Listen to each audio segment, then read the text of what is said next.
story of second chances, this is it. Third Eye Blind started out as a scrappy little act from San Francisco that turned into an overnight sensation in 1997 with the release of their self-titled debut record. Here's a band that has had many, many hit singles, a band that was all over the radio, and yet if they continued in their old path, there was a clear danger that they would have been relegated to a has-been band.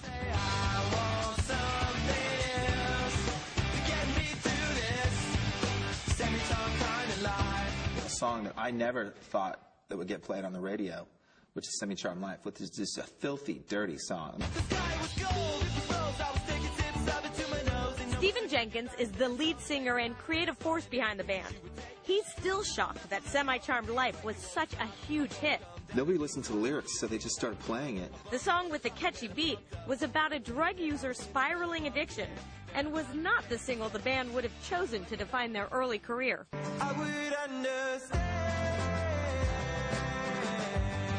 That first album sold an incredible 6 million copies. But despite the band's runaway success, they quickly realized they no longer had control of their image and the direction of their music. When an artist is signed to a major label, they have very little control. And I think for a lot of artists that becomes very frustrating because they're losing their identity. After a couple of frustrating years and dwindling record sales, Third Eye Blind was suffering an identity crisis. So they went independent, walking away from the industry to run the business and the brand of Third Eye Blind themselves. You know, when we started, we made all the records and they made all the money. It was a good bargain, actually, because it allowed us to get our music out to so many people. But now we can distribute music almost entirely by ourselves. We have our own record label.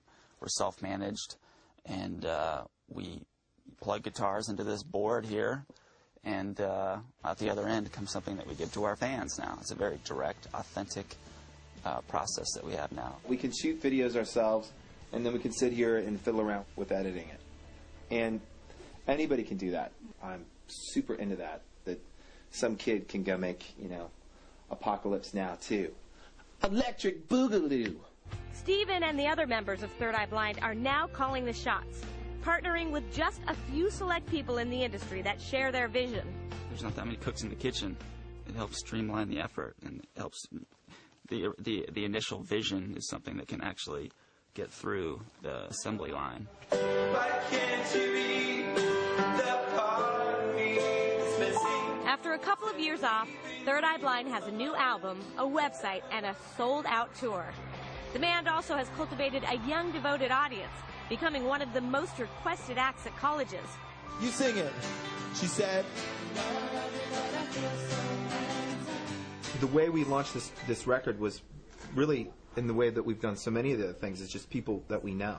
That's all of what Third Eye Blind, the business is the people here who are going around this, if you want to call it an office. I mean, I don't have a desk. I don't need a desk! Lightning comes and lightning goes and it's all the same to me. The band's new album, Ursa Major, debuted at number 3 when it was released in August 2009. And Third Eye Blind quickly started making money. A couple of weeks after Ursa Major came out, it recouped. And although we don't see the same amount of money because there just aren't, people don't buy CDs in those numbers anymore, we see more money per CD. There is no doubt